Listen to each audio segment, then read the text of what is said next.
Hello everyone, welcome you all to GS exams cracker. तो देखिए भाई, आपका आरआरबी एनटीपीसी का 10 जून को जो एग्ज़ाम हुआ है उसके जीके जीएस के क्वेश्चंस करेंगे। तो जिन बच्चों का आने वाले दिनों में एग्ज़ाम है उन सब के लिए ये क्लास मोस्ट मोस्ट इंपॉर्टेंट होने वाली है भाई, क्योंकि सारे इंपॉर्टेंट क्वेश्चंस लिए हैं जो रिपीट हो रहे हैं काफ़ी ज़्यादा। इस क्लास का जो फॉर्मेट रहेगा हिंदी इंग्लिश दोनों में रहेगा। हिंदी वालों को भी दिक्कत नहीं आएगी, इंग्लिश वालों को भी सारी चीज़ एक्सप्लेन करी हैं अच्छे से और दोनों को समझ आएंगी। ठीक है भाई। और आने वाली क्लासेस के लिए चैनल को सब्सक्राइब कर लें अगर आपने नहीं किया है तो, क्योंकि नहीं तो आप रह जाएंगे क्लासेस से वंचित। क्योंकि आने वाली क्लासेस में होंगे पीवाईक्यू और जितने भी क्वेश्चंस पूछे जा रहे हैं एनटीपीसी में वो सारे यहीं पे मिलेंगे आपको जीके जीएस के लिए स्पेशल। ठीक है। तो अगर आप एसएससी वगैरह का एग्ज़ाम दे रहे हैं सीजीएल का तो भी आपको पीवाईक्यू यहीं मिलेंगे। तो चैनल को सब्सक्राइब कर लें आने वाली क्लासेस के लिए और लाइक करना ना भूलें और अपने दोस्तों के साथ शेयर ज़रूर करें अगर वो भी प्रिपरेशन कर रहे हैं तो। ठीक है भाई। और इस क्लास को ज़रूर देखें, कंप्लीट देखें। और जितनी भी शिफ्टों का है मैंने सबका करा रखा है जो आरआरबी एनटीपीसी में पूछे गए हैं जीके जीएस के क्वेश्चंस। ठीक है। तो चलिए भाई स्टार्ट करते हैं और जिनके पास टाइम कम है वो 1.5 की स्पीड पे देख सकते हैं।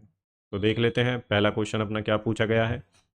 और देखिए भाई, इस जो क्लास है ये, इसमें जो 10 जून को जो एग्ज़ाम हुआ है सभी शिफ्टों के मिक्स क्वेश्चन रहेंगे इसमें। ठीक है। तो आप देख सकते हैं और काफ़ी ज़्यादा रिपीटेड क्वेश्चन होते हैं वही, क्योंकि वो आपके मार्क्स जो है बूस्ट करेंगे, वो आपके गलत नहीं होने चाहिए क्वेश्चंस। तो पहला क्वेश्चन जो देख लेते हैं क्या पूछा गया है। Which article of the Indian constitution prohibits trafficking in human being and forced labour. तो फंडामेंटल राइट से ये क्वेश्चन आया है। भारतीय संविधान का कौन सा अनुच्छेद मानव तस्करी और जबरन श्रम पर प्रतिबंध लगाता है। तो फंडामेंटल राइट्स का क्वेश्चन है ये। तो आर्टिकल 23 जो है रोकता है जो है ट्रैफिकिंग ऑफ ह्यूमन बींग्स और फोर्स लेबर जो जबरन श्रम है उसे रोकता है आर्टिकल 23। और अगर चाइल्ड लेबर की बात करें तो उसे कौन सा आर्टिकल रोकता है, तो आर्टिकल 424 जो है चाइल्ड लेबर से डील करता है। ठीक है। Prohibition of child labour in hazardous industries, ऐसे आएगा आपका क्वेश्चन। तो फंडामेंटल राइट्स के जो आपके जितने भी आर्टिकल हैं, ठीक है, वो आपको पता होना चाहिए। 12 से लेके और 35 तक ये सारे आर्टिकल आपको बिल्कुल रटे हुए होने चाहिए। ठीक है। और डीपीएसपी भी आपको पता होने चाहिए। डीपीएसपी के जो आर्टिकल्स हैं वो सारे आपको आने चाहिए। बाकी और जो फंडामेंटल ड्यूटी है ये भी आपको पता होनी चाहिए, किस कमेटी की रिकमेंडेशन पे ये आई थी, ये चीज़ पता होनी चाहिए, क्योंकि काफ़ी ज़्यादा क्वेश्चंस बन रहे हैं इस चीज़ से। ठीक है भाई। तो नेक्स्ट क्वेश्चन देख लेते हैं। तो मैं आपको वो एरियाज भी बता रहा हूँ जिनसे क्वेश्चन पूछने के आसार हैं या फिर रिपीट हो सकते हैं क्वेश्चंस। ठीक है। पॉलिटी में mostly fundamental rights, DPSP, fundamental duties, important articles, ये सब आपको पढ़ के जाना है। ठीक है। फटाफट देख लें अगर नहीं पढ़े हैं तो देख लेते हैं भाई अपना पहला next question. First law commission of India before independence established under the chairmanship of. तो स्वतंत्रता से पहले भारत का पहला विधि आयोग किसकी अध्यक्षता में स्थापित किया गया था। तो पहला जो लॉ कमीशन था, ठीक है, वो किसकी अध्यक्षता में, कौन थे उस टाइम के चेयरमैन। तो ये भाई 1834 में सेट किया गया था और ब्रिटिश गवर्नमेंट के द्वारा। और इस टाइम पे जो चेयरमैन थे कौन थे, लॉर्ड मैकाले। ठीक है भाई। और किसके अंडर आया था ये जो चार्टर एक्ट है 1833, उसके अंडर बना था ये पहला लॉ कमीशन। ठीक है भाई। तो नेक्स्ट क्वेश्चन देख लेते हैं। बाकी ये हिंदी में दे रखा है, आप पढ़ सकते हैं। बाकी जितना मैंने बताया है वो इंपॉर्टेंट है, कब बना था और किसने बनाया था, बस कौन थे इसके चेयरमैन, ये याद रखना है। काफ़ी रिपीटेड क्वेश्चन है, डिफरेंट डिफरेंट एग्जाम्स में पूछा गया है, एसएससी में भी पूछा गया है और आरआरबी में जो दूसरे एग्जाम होते हैं उनमें भी पूछा गया है। तो ये आपको पता होना चाहिए भाई। नेक्स्ट क्वेश्चन देख लेते हैं क्या पूछा गया है। Reclining idol of lord Vishnu is presented in which cave. तो भगवान विष्णु की लेटी हुई मूर्ति किस जो है केव्स में मौजूद है। तो किस में मिली है वो, तो वो मिली है भाई उंडाल वैली केव्स। तो उंडाल वैली केव्स कहाँ है, आंध्र प्रदेश में है, इतना आपको ध्यान रखना है। ठीक है। बाकी इसके बारे में पढ़ सकते हैं। It's a large monolithic sculpture carved from a single block of granite found within the cave complex। तो ये उंडावली जो है गुफाओं में स्थित है और विशेष रूप से यह एक बड़ी अखंड मूर्ति कला है जो ग्रेनाइट के एक ब्लॉक से उकेरी गई है, जो गुफा परिसर के भीतर पाई गई है। तो इतना आपको ध्यान रखना है, वैसे इतना बस प्लेस का नाम ध्यान रखना है, ये ज़्यादा इंपॉर्टेंट है। और सिंगल जो है रॉक को काट के बनाई गई है ये जो ये केव्स हैं। ठीक है भाई। तो आपको जो है ये आंध्र प्रदेश स्टेट याद होना चाहिए, और कौन सी जो केव्स हैं वो याद होनी चाहिए। मोस्टली केव्स तो बुद्धिज़्म और जैनिज़्म से रिलेटेड है, तो वो आप बुद्धिस्ट की जितनी भी, जैसे अजंता केव हो गई है ना, ये चीज़ आपको पता होना चाहिए अजंता केव्स के बारे में, नासिक केव्स के बारे में, और एलोरा केव्स के बारे में। इन सब के बारे में आपको थोड़ा थोड़ा पढ़ लेना है, किसने बनवाई थी, और इसमें अगर कोई इंपॉर्टेंट टेम्पल है, ठीक है, तो वो चीज़ आपको ध्यान होनी चाहिए भाई। नेक्स्ट क्वेश्चन देख लेते हैं। तख्त ए बाही Buddhist monastery located in which of the following countries. तो तख्त ए बाही बौद्ध मठ निम्नलिखित में से किस देश में स्थित है। और देखिए मैं दूसरी चीज़ बता दूं भाई, डिक्टो क्वेश्चन आपको नहीं मिलेंगे बिल्कुल भी, कॉन्टेक्स्ट सेम होगा क्वेश्चन का, लैंग्वेज चेंज हो सकती है, ठीक है, बिल्कुल जो पूछा गया है वही मिलेगा, लेकिन एग्जैक्ट नहीं मिल सकता भाई, ठीक है। ये आप अगर कहोगी बिल्कुल एग्जैक्ट, नो, उस कॉन्टेक्स्ट में आपको मिलेगा क्वेश्चन, बिल्कुल ठीक है, जो क्वेश्चन कॉन्टेक्स्ट पूछा गया है एग्ज़ाम में, तो उससे रिलेटेड मिलेगा। तो तख्ते बाही जो बुद्धिस्ट मोनास्ट्री है वो पाकिस्तान में खैबर पख्तूनवा में लोकेटेड है, पाकिस्तान में, ठीक है। तो मोनास्ट्रीज के बारे में क्वेश्चन आ रहा है, इंडिया में देख लें कौन कौन सी मोनास्ट्री है आसपास की कंट्रीज़ में, तो वो भी ज़रूर देख लें भाई, एक बार देख के जाएं एग्ज़ाम देने से पहले। तो नेक्स्ट क्वेश्चन है, विच रूलर रूल्ड आफ्टर ध्रुव सेना फर्स्ट ऑफ मैत्रका डायनेस्टी। तो मैत्रक जो वंश था वो ध्रुव सेना थे, उसके बाद किस शासक ने जो है शासन किया ध्रुव सेना के बाद मैत्रक वंश पर। तो ये थे भाई धारा पट्टा, तो इन्होंने रूल किया था ध्रुव सेना के बाद, और इन्होंने रूल, इनका जो पीरियड है भाई सबसे छोटा पीरियड है, मतलब काफ़ी कम टाइम के लिए रूल किया इन्होंने, 549 से और 553 BC तक। तो इतना आपको ध्यान रखना है, हिंदी में दे रखा है, आप पढ़ सकते हैं एक बार अपनी सहूलियत के हिसाब से, बाकी ज़रूरत नहीं है। ध्रुव सेना के बाद कौन से आए थे, तो धारापट्टा और मैत्रका डायनेस्टी। ऐसे भी पूछ सकता है कि which of the following ruler belong to Maitraka dynasty, तो ऐसे भी याद रखें भाई आप दोनों तरीका से, धारापट्टा और ध्रुव सेना किससे रिलेटेड है, मैत्रका डायनेस्टी से। नेक्स्ट क्वेश्चन देख लेते हैं, रूलर्स के बारे में पूछ रहा है काफ़ी ज़्यादा, मौर्यन एम्पायर पे फोकस है, ट्राइपार्टाइट जो पूछा है वो भी पूछ रखा है, तो पालाज और गुज्जर प्रतिहाराज और राष्ट्रकूटाज के बीच में था, तो ये सब आपको पता होना चाहिए भाई, बेसिक बेसिक चीज़ें। नेक्स्ट जो क्वेश्चन है, which of the following states of India receives rainfall during retreating monsoon. तो भारत के निम्नलिखित राज्यों में से कौन सा जो है मानसून के पीछे हटने के दौरान वर्षा प्राप्त करता है। तो जब रिट्रेटिंग मानसून होती है तो तमिलनाडु को काफ़ी ज़्यादा वर्षा मिलती है। मैं एक बार आपको समझा देता हूँ थोड़ा सा, तो देखिए आपको समझाने के लिए है भाई, ठीक है, तो ये आपको समझाने के लिए है कुछ इस तरह से, ठीक है। तो ये देखिए थोड़ा सा गलत बन गया भाई, देखिए यहाँ से स्टार्ट होती है रिट्रेटिंग मानसून, पहले यहाँ से साउथ वेस्ट मानसून जाती है ऐसे, ठीक है, फिर यहाँ से रिट्रेटिंग मानसून होगी तो ऐसे होगी ईस्ट में, और यहाँ पे आएगी रिट्रेटिंग मानसून, इस वाले कोस्ट पे बारिश करती है, ठीक है, तमिलनाडु वाले कोस्ट पे, तो इतना आपको ध्यान रखना है। इसे बोलते हैं जो वापस आती है रिट्रेटिंग मानसून, रिट्रेटिंग मानसून, और यहाँ से जो जाती है इसे बोलते हैं, ये सिर्फ समझाने के लिए है भाई बिल्कुल भी, ठीक है। और यहाँ से जो जाती है साउथ, जो वेस्ट मानसून है, साउथ वेस्ट,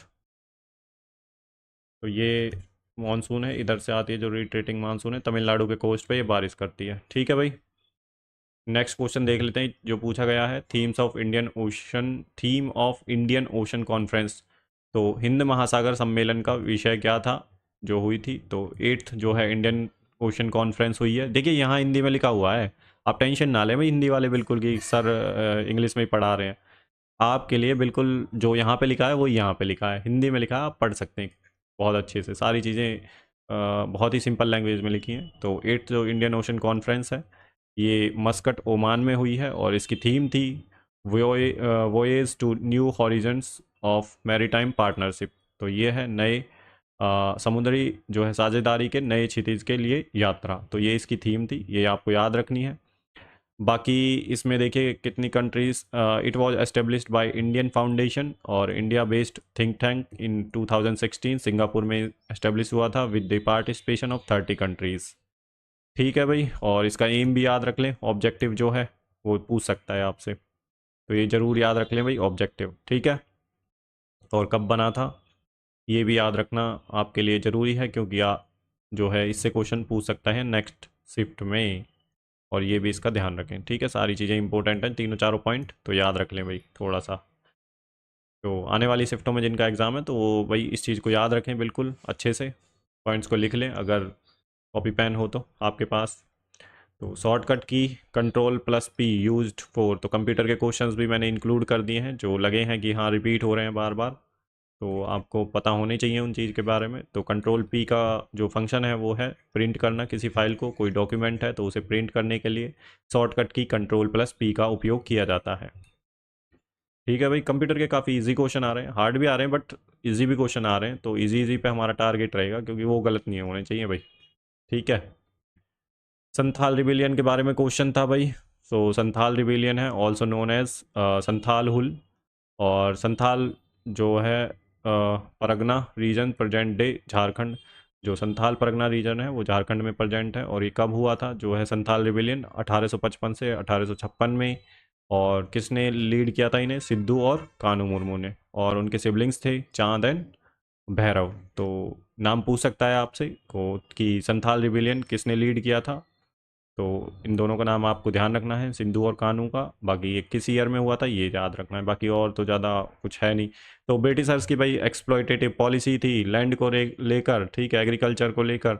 तो उसकी वजह से ही जितने भी रिवोल्ट हुए हैं प्री इंडिपेंडेंस, तो सारे रिवोल्ट उसको लेकर ही हुए हैं, एक्सप्लॉयटेटिव जो पॉलिसीज़ रही हैं ब्रिटिशर्स की, ठीक है, जमींदार्स की, ठीक है, मनी लैंडर्स की। तो उनके अगेंस्ट ही जितने भी विद्रोह हुए हैं, ट्राइबल मूवमेंट्स हुए हैं, तो वो सारे, ठीक है, इसीलिए हुए हैं। तो बाकी आप पढ़ सकते हैं यहाँ पे जो भी दे रखा है, ठीक डियर लर्नर्स, ठीक है। तो नेक्स्ट क्वेश्चन देख लेते हैं। देखिए हर शिफ्ट में ना कोई क्वेश्चन आ ही रहा है ट्राइबल मूवमेंट से, तो वो आपको ज़रूर पढ़ लेना है। ट्राइबल मूवमेंट्स ईस्ट में कौन से थे, वेस्ट में कौन से थे, साउथ में कौन से थे, तो तीन चारों पढ़ लेते हैं, ठीक है। तो वो सही रहता है अगर आप पढ़ लेंगे तो नेक्स्ट क्वेश्चन पूछा गया है भाई, विच of the following is the cheapest means of transport. तो निम्नलिखित में से कौन सा जो है परिवहन का सबसे सस्ता साधन है? तो इसमें दे रखा था रेल, दे रखा था रोड, दे रखा है एयर, दे रखा है और वाटर। तो वाटर जो ट्रांसपोर्ट है वो सबसे सस्ता है ट्रांसपोर्ट के लिए, ठीक है, किसी भी सामान को एक स्थान से दूसरे स्थान ले जाने के लिए, एक्सपोर्ट करने के लिए, तो ये सबसे सस्ता परिवहन का साधन है। नेक्स्ट क्वेश्चन देख लेते हैं क्या पूछा गया है, why is judicial review done in India. तो भारत में जो न्यायिक समीक्षा क्यों की जाती है? तो judicial review in India is conducted to uphold the constitutional supremacy, constitutional जो सुपरमेसी है उसे अपहोल्ड करने के लिए, बनाए रखने के लिए, प्रोटेक्ट फंडामेंटल राइट्स, जो फंडामेंटल राइट्स होते हैं लोगों को उसे प्रोटेक्ट करने के लिए, maintain the balance of power between the different branches of government. और जो गवर्नमेंट की अलग अलग ब्रांच होती हैं, शाखाएं होती हैं, उनमें जो है बैलेंस को मेंटेन करके रखना, पावर के जो बैलेंस है उसे मेंटेन करके रखना, इसलिए जुडिशियल रिव्यू होता है। It ensure that the law and government actions aligned with the constitution. तो गवर्नमेंट के जो एक्शंस हैं और लॉज जो हैं उन जो कॉन्स्टिट्यूशन में दे रखे हैं उनके अकॉर्डिंग गवर्नमेंट फंक्शन कर रही है नहीं कर रही है वो देखता है। Preventing potential abuse of power and safeguarding citizens right, जो सिटीजन्स के राइट होते हैं उन्हें सेफ गार्ड करते हैं, उसकी वजह से ही जुडिशियल रिव्यू की वजह से वो सेफ गार्ड होते हैं, ताकि मिसयूज़ ना किया जा सके गवर्नमेंट के द्वारा अपनी पावर्स का, ठीक है। तो यही हिंदी में लिख रहा है, तो ये आप एक बार देख लें सारी चीज़ें, इसलिए ही जुडिशियल रिव्यू होता है इंडिया में। नेक्स्ट जो क्वेश्चन है, first Asian who received life time achievement award in bio economy. तो जैव अर्थव्यवस्था में लाइफ टाइम अचीवमेंट जो है अवार्ड प्राप्त करने वाले पहले एशियाई कौन है? तो डॉक्टर प्रमोद चौधरी हैं भाई, इनका नाम आपको ध्यान रखना है, रिपीट हो सकता है ये क्वेश्चन आने वाली शिफ्ट में। नेक्स्ट क्वेश्चन पूछा गया है भाई, Utkal coast located in which part of India. Coast भी नहीं दे रखा था, शायद उत्कल ही दे रखा था, तो उत्कल भारत के किस भाग में स्थित है? तो ऐसे हैं भाई, ये हमारा पेनिनसुलर इंडिया का थोड़ा सा है, तो इधर है वेस्टर्न घाट और इधर है ईस्टर्न घाट, तो इस वाले एरिया में है उत्कल वाला, ठीक है। तो ईस्टर्न वाले एरिया में पड़ता है ये, ईस्टर्न घाट की तरफ। नेक्स्ट देख लेते हैं क्या पूछा गया है, तो sound waves are the waves of. तो जो ध्वनि तरंगे हैं वो किस तरह की तरंगे हैं? तो जो साउंड वेव्स हैं वो लॉन्गिट्यूडनल मैकेनिकल वेव्स हैं, यही ऑप्शन में था, ये सही है। They are characterised by the vibration of particles in a medium like air water and solids. In the same direction that the waves is travelling. तो ये आपको लाइन याद रखनी है, ये पूछा जा सकता है। ठीक है, resulting in compression and refraction. These waves required a medium to propagate and can not travel through a vacuum. तो वैक्यूम में ट्रेवल नहीं कर सकती, उनको लिए साउंड वेव्स के लिए भाई मीडियम चाहिए होता है, किसी मीडियम से होकर गुजरेंगी तभी साउंड वेव्स आएंगी, वैक्यूम में नहीं जो है पास नहीं कर सकती जो है साउंड वेव्स। ठीक है, और लाइट वेव्स जो होती हैं, लाइट वेव्स जो होती हैं वो ट्रांसवर्स वेव्स होती हैं, ट्रांसवर्स वेव्स। ठीक है, तो इतना आपको ध्यान रखना है। नेक्स्ट जो क्वेश्चन है वो देख लेते हैं। In which year WTO was established. तो विश्व व्यापार संगठन की स्थापना किस वर्ष में हुई थी। तो 1 जनवरी 1995 को जो है WTO वर्ल्ड ट्रेड ऑर्गेनाइजेशन की स्थापना हुई थी। जेनेवा स्विट्जरलैंड में इसका हेडक्वार्टर है। और WTO से पहले गैट था भाई, जो बना था 1948 में। ठीक है, और मराकेश जो ट्रीटी हुई थी 1994 में, उसके अंडर ही WTO बना था 1 जनवरी 1955 को। इतना आपको ध्यान रखना है भाई, हेडक्वार्टर भी इसका ध्यान रखना है। ठीक है, नेक्स्ट जो क्वेश्चन है वो देख लेते हैं क्या पूछा गया है। Who was awarded for the Nobel peace prize in 2024। तो 2024 में जो है नोबल शांति पुरस्कार से किसे सम्मानित किया गया है। तो ये मिला है भाई निहोन हिदानक्यो को। ठीक है, a Japanese organization that represents survivors of the Hiroshima and Nagasaki atomic bombing known as Hibakusha। तो इतना आपको ध्यान रखना है, हिंदी में दे रखा है, आप एक बार पढ़ सकते हैं। तो नाम इम्पोर्टेंट है इनका, तो नाम को जरूर ध्यान रखें। नेक्स्ट जो क्वेश्चन पूछा गया है, who led the 1857 revolt from Bihar. तो बिहार से 1857 के विद्रोह का नेतृत्व किसने किया था। तो ये थे बाबू कुंवर सिंह। तो नाम ध्यान रखना है, मोस्ट रिपीटेड है, ये काफ़ी ज़्यादा एग्ज़ाम्स में जो है ये क्वेश्चन पूछा गया है। SSC के एग्ज़ाम्स में पूछा गया है काफ़ी बार, और RRB के एग्ज़ाम्स में भी पूछा गया है। तो आपको क्या करना है, 1857 का जो विद्रोह हुआ था, रिवोल्ट हुआ था, उसमें डिफरेंट रीजन्स से डिफरेंट पर्सनालिटीज़ ने जो है फ्रीडम फाइटर्स ने पार्टिसिपेट किया था। ठीक है, तो आपको जैसे अभी बिहार का दे रखा है, तो झांसी से किसने किया था ये भी पता पता होना चाहिए। दिल्ली से किसने लीड किया था, कानपुर से किसने लीड किया था। तो अलग अलग रीजन से अलग अलग लोगों ने जो है लीड किया था, इसमें पार्टिसिपेट किया था। ठीक है, ब्रिटिशर्स के अगेंस्ट जो 1857 की क्रांति हुई थी। तो ये आपको ध्यान रखना है। ठीक है, तो ये ज़रूर पढ़ लें अगर नहीं पढ़ा है तो, क्योंकि आ सकता है आने वाले एग्जाम्स में। ठीक है, आने वाली शिफ्ट में।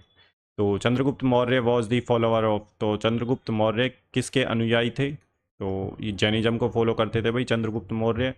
और सल्लेखना विधि के द्वारा ही इनके जो अंतिम दिन थे ये कर्नाटक में गए थे। ठीक है, तो इन्होंने एक विधि होती है जैनिज्म में, तो सल्लेखना विधि जो है उसके थ्रू अपने प्राण त्यागे थे। तो ये जैनिज्म के फॉलोअर थे चंद्रगुप्त मौर्य। और इनके जो बेटे थे वो कौन थे, बिंदुसार। बिंदुसार और बिंदुसार के बेटे थे अशोक। तो अशोका किसके फॉलोअर थे, तो ये थे भाई बुद्धिज़्म के। तो इतना आपको ध्यान रखना है भाई। ठीक है, अशोकन पिलर्स के बारे में, मेजर जो पिलर्स हैं उनके बारे में आपको पढ़ लेना है। और इंस्क्रिप्शंस हैं जो थोड़े बहुत इम्पोर्टेंट, तो वो पढ़ लेना है। नेक्स्ट क्वेश्चन देख लेते हैं क्या पूछा गया है। Which of the following areas not the external part of the Deccan plateau. तो निम्नलिखित में से कौन सा क्षेत्र दक्कन पठार का बाहरी भाग नहीं है। तो हिमालयाज है भाई इसका आंसर। बाकी उसके आसपास के दे रखे थे जो डेक्कन प्लेटो में के आसपास के जो है सिटीज़ दे रखी थी। तो हिमालयाज इसका एक्सटर्नल पार्ट नहीं है।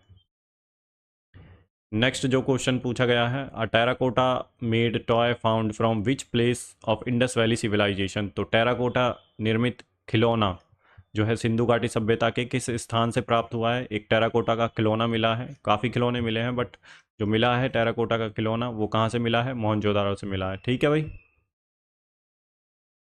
और एक चीज़ और मिली थी, अभी भाई मेरे दिमाग से स्लिप हो गया, अभी आ रहा था मेरे दिमाग में। राजस्थान से क्या मिला है ये आप मुझे कमेंट सेक्शन में बताएंगे।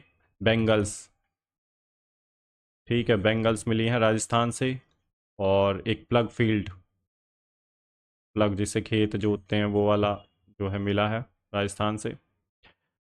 राखीगढ़ी लार्जेस्ट साइट है, राखीगढ़ी हरियाणा में है भाई। सबसे लार्जेस्ट साइट है आईवीसी की। और धौलावीरा, ये न्यूज़ में चल रही है भाई, धौलावीरा जो है एडवांस साइट है, एडवांस साइट है इसकी आईवीसी की।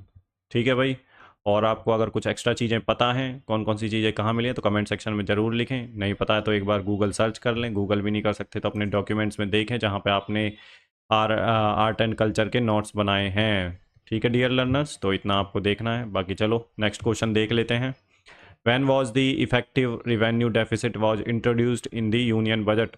तो केंद्रीय बजट में प्रभावी राजस्व घाटा कब पेश किया गया था पहली बार? तो 2011-12 के बजट में पेश किया गया था। इतना आपको ध्यान रखना है। ठीक है भाई। नेक्स्ट क्वेश्चन देख लेते हैं। Who has received Ramsar award 2025 for wetland conservation effort. तो आर्द्र भूमि संरक्षण प्रयासों के लिए रामसर पुरस्कार 2025 किसने प्राप्त किया है? तो ये आपको बताना है भाई। तो ये है भाई जो रामसर अवार्ड है, जयश्री वेंकटेशन। तो जयश्री वेंकटेशन को मिला है। तो इनका जो है काफ़ी ज़्यादा योगदान रहा है वेटलैंड कंजर्वेशन में। ठीक है, तो ये पहली इंडियन है, first Indian recipient of the Ramsar award for wetland wise use. तो इतना आपको ध्यान रखना है भाई। ठीक है डियर लर्नर्स, तो ये आपको पढ़ना है, बिल्कुल याद रखना है, ये रिपीट हो सकता है क्वेश्चन।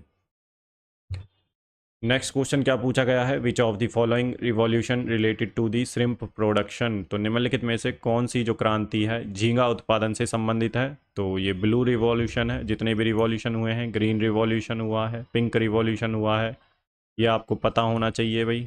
ठीक है, किससे रिलेटेड है? तो और येलो रिवॉल्यूशन, ठीक है, ब्लू रिवॉल्यूशन। तो ये सारे रिवॉल्यूशन आपको पता होने चाहिए। वाइट रिवॉल्यूशन आपको पता होना चाहिए किससे रिलेटेड है। तो नेक्स्ट क्वेश्चन देख लेते हैं क्या पूछा गया है। How many kisan credit card has been distributed till March 2025। ये फालतू का क्वेश्चन है बिल्कुल। ठीक है, ऐसे किसी को याद नहीं रहता, पता ना रहा एग्जामिनर ने क्या पूछ लिया करंट के नाम पे। भाई ऐसे नंबर्स सच में कोई याद नहीं रखता है, इतने कार्ड इशू किए हैं भाई, चेंज भी हो सकता है वो नंबर्स। तो मार्च 2025 तक इस ऐसे क्वेश्चन को भाई आप छोड़ भी सकते हैं, गलत होने के चांसेस हैं अगर आपको नहीं पता है तो बिल्कुल भी। तो एग्ज़ाम में बहुत ज़्यादा ऐसे नहीं सोचना है कि मेरे को सारे के सारे क्वेश्चन अटैम्प्ट करने हैं, नेगेटिव में चले जाओगे। ऐसे क्वेश्चन को छोड़ दें जिनके बारे में नहीं पता है, अटपटे क्वेश्चन है ये। ठीक है, तो मार्च 2025 तक कितने किसान क्रेडिट कार्ड वितरित किए गए हैं? तो जब एग्जामिनर के पास कुछ नहीं बचता तो फिर वो ऐसे ही खेलता है भाई। तो 7.75 करोड़ किसान क्रेडिट कार्ड ऑपरेशनल है मार्च 2024 तक। बाकी आप पढ़ सकते हैं, फालतू की इन्फॉर्मेशन है ये। ठीक है, इतना किसी को भी डाइजेस्ट नहीं होती। अब हमें देखिए एग्ज़ाम ना आपका तब भी निकल जाएगा अगर आप मेन मेन एरियाज़ पे फोकस करेंगे, तब भी अच्छे से निकल जाएगा। ऐसे हर क्वेश्चन के पीछे भागोगे टफ के पीछे तो उससे कोई फ़ायदा नहीं है। ठीक है, ऐसे क्वेश्चन को छोड़ सकते हैं अगर आपको नहीं पता तो। गलत करने से अच्छा है कि छोड़ दो, नेगेटिव में तो नहीं जाएंगे मार्क्स। तो नेक्स्ट क्वेश्चन जो पूछा गया है, what are the examples of char bagh style of architecture. तो चार बाग शैली की वास्तुकला के उदाहरण क्या हैं? एक तो हुमायूं टॉम्ब है और एक ताजमहल। जो चार बाग स्ट्रक्चर है और चार बाग स्टाइल जो स्ट्रक्चर है किसने स्टार्ट किया था? तो बाबर ने बनवाया था पहली बार, आई थिंक 1628 के करीब। ठीक है, तो चार बाग स्टाइल मुगलों ने स्टार्ट की है। नेक्स्ट क्वेश्चन देख लेते हैं। Recently Daniel Noboa has become the president of which country. तो हाल ही में डैनियल नोबोआ किस देश के राष्ट्रपति बने हैं? तो इक्वाडोर जो कंट्री के जो है राष्ट्रपति बने हैं, ये है south American country, south American continent में पड़ती है ये कंट्री, इक्वाडोर, क्विटो पे। ठीक है, इसकी कैपिटल है क्विटो, इक्वाडोर की। तो नेक्स्ट क्वेश्चन देख लेते हैं क्या है भाई। In 2024 Haryana legislative assembly elections which party won and how much percentage of voting gain.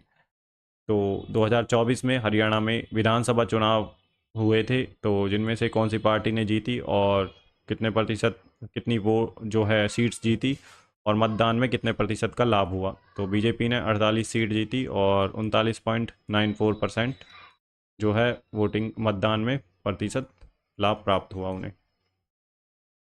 ठीक है, 48 सीट जीती हैं टोटल में से, टोटल 90 सीट्स हैं, 90 में से 48 सीट बीजेपी ने जीती हैं और वोटिंग परसेंटेज है वो है भाई 39.94। जिस भी अभी स्टेट में इलेक्शन हुए ना वो आपको पता होने चाहिए, 2024 और 2025 में भर भर के क्वेश्चन आ रहे हैं भाई। ठीक है, उनके सीएम के बारे में, लेजिस्लेटिव असेंबलीज के बारे में, किस पार्टी ने कितनी सीट की, ये सारी चीज़ें पूछ रहा है भाई। तो नेक्स्ट क्वेश्चन है, ग्रीस कार्नाट was related to which language. तो ग्रीस कार्नाट किस भाषा से संबंधित थे। तो ये भाई कन्नड़ लैंग्वेज से संबंधित है भाई, जो है ग्रीस कार्नाड। ठीक है, तो यहाँ पे आप पढ़ सकते हैं, बाकी ज़्यादा इंपॉर्टेंट तो है नहीं, और चीज़ें जो मैंने बताई है वो ज़्यादा इंपॉर्टेंट है, ये रिपीट हो सकता है क्वेश्चन।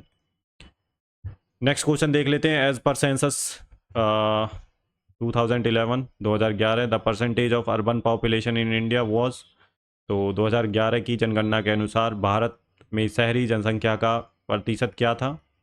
तो 31.16% था जो शहरी जनसंख्या थी, अर्बन पॉपुलेशन थी। और रूरल की बात करें तो ये थी 68.8%। तो 2011 के सेंसस में आपको पता होने चाहिए लिटरेसी और पॉपुलेशन डेंसिटी और अर्बन रूरल पॉपुलेशन कहाँ पे कौन सी है और किस स्टेट में हाईएस्ट डेंसिटी है, ये सब पता होने चाहिए। लोएस्ट किस में है, यूनियन टेरिटरी में कौन सी में हाईएस्ट पॉपुलेशन है, ठीक है, किस में कम है। 2011 और 2001 2011 और 2001 का सेंसस आपके लिए इंपॉर्टेंट है, मोस्ट इंपॉर्टेंट है, क्वेश्चन आ रहे हैं हर शिफ्ट में। नेक्स्ट क्वेश्चन जो पूछा गया है, eight which place Alaknanda river meets with Bhagirathi river. तो अलकनंदा नदी किस स्थान पर भागीरथी नदी से मिलती है। तो ये देवप्रयाग में मिलती है। देवप्रयाग में मिलने के बाद यहाँ पे जो है गंगा रिवर बन जाती है और इसे गंगा के नाम से जानते हैं। ठीक है भाई, पंचप्रयाग आपको पता होने चाहिए, पंचप्रयाग। तो ये आपको पता होना चाहिए पंचप्रयाग जो है कौन कौन से हैं। ठीक है, क्योंकि क्वेश्चन पूछा जा सकता है। ये एक्सप्लेनेशन वीडियो नहीं है, ये सिर्फ आपको रिवीजन के लिए वीडियो है। तो मैं आपको इंपॉर्टेंट एरिया बता रहा हूँ, आप फटाफट 2 मिनट एक टॉपिक में लगाइए। जैसे कि पंचप्रयाग पूछ लिया तो पांचों प्रयाग देख लें, ताकि क्वेश्चन में अगर कुछ मिल जाए तो हमारा सही हो जाए क्वेश्चन। ठीक है भाई, नेक्स्ट क्वेश्चन देख लेते हैं, Singh Sabha movement related to which of the following religion. तो सिंह सभा आंदोलन निम्नलिखित में से किस धर्म से संबंधित था। तो ये भाई सिख मूवमेंट था, founded by the group of prominent Sikh including Thakur Singh और संधावालिया एंड गेनी ज्ञान सिंह इन अमृतसर 1873। तो ये सिख मूवमेंट था भाई जो है, और 1873 में हुआ था। इतना आपको ध्यान रखना है, बाकी आप पढ़ सकते हैं अपनी सहूलियत के हिसाब से। ठीक है, आप एक बार देख सकते हैं इसे। ठीक है, तो नेक्स्ट क्वेश्चन देख लेते हैं, वैन वॉज पांडिचेरी एस्टेब्लिश्ड। तो पांडिचेरी की स्थापना कब हुई थी। तो पांडिचेरी वॉज एस्टेब्लिश्ड इन 1674, 1674 में फ्रेंच के द्वारा। फ्रेंच कौन थे, फ्रेंकोइस मार्टिन, उनके द्वारा ये एस्टेब्लिश की गई थी पांडिचेरी। ये पहले गवर्नर थे, ठीक है, फ्रांस के, Francois Martin. Who it was officially transferred to union Indian union 1 नवंबर 1954 को ये इंडियन गवर्नमेंट के लिए, इंडियन यूनियन के लिए ट्रांसफ़र कर दी गई थी। तो दी डीजियोर ट्रांसफ़र टुक प्लेस 1963। तो इतना आपको ध्यान रखना है पौंडीचेरी के बारे में। ठीक भाई, इनका नाम ध्यान रखना है, फ्रैंकोइस मार्टिन। नेक्स्ट क्वेश्चन पूछा गया है भाई, जॉइंट मिलिट्री एक्सरसाइज से हर शिफ्ट में क्वेश्चन आ रहा है, तो देख लें 30 से 40 इंपॉर्टेंट एक्सरसाइज हैं, वो फटाफट देख लें। किसी की वीडियो देख लें, किसी भी टीचर की, यूट्यूब पे देख लें, नहीं तो भाई गूगल कर सकते हैं आप, वो भी देख सकते हैं। इंपॉर्टेंट एक्सरसाइज किसी की भी हो, ठीक है, कहीं से भी पढ़ लें, आपके टीचर्स ने करवाई हो वो भी पढ़ लें, कोचिंग इंस्टीट्यूट जहाँ पे आप पढ़े हैं, जहाँ भी जिस पे भी आपके नोट्स हैं वो पढ़ लें, एक बार जरूर देख लें किस किस के बीच में हो रही है कौन सी एक्सरसाइज। तो खंजर joint military exercise between India and which country. तो भारत और किस देश के बीच खंजर संयुक्त सैन्य अभ्यास हुआ है। तो ये इंडिया और किर्गिस्तान के बीच में होता है। तो इतना आपको ध्यान रखना है, ये फोकस है रहता है इसका काउंटर टेररिज्म और स्पेशल फोर्स ऑपरेशंस में। ठीक है, तो ये हिंदी में आप पढ़ सकते हैं, खंजर जो है भारत और किर्गिस्तान। ये चीज़ याद रखनी है किस किस के बीच में हुई है, ये ज़रूर इंपॉर्टेंट है। अगर कोई लेटेस्ट में अभी कहीं पे हुई है तो उसका जो है प्लेस वेन्यू जहाँ पे है उसका आपको पता होना चाहिए, पूछ रहा है उसके बारे में एग्जामिनर। नेक्स्ट क्वेश्चन है, by whom was the Maski inscription discovered. तो मास्की जो शिलालेख हैं किसके द्वारा जो है इनकी खोज की गई थी। तो 1915 में सी बीडन के द्वारा।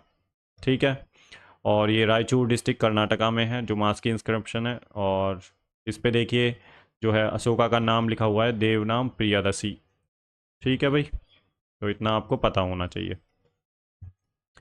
ठीक है डियर लर्नर्स, तो यहाँ पे हमारे कंप्लीट होते हैं जो है जितने भी क्वेश्चन आए थे इंपॉर्टेंट क्वेश्चंस।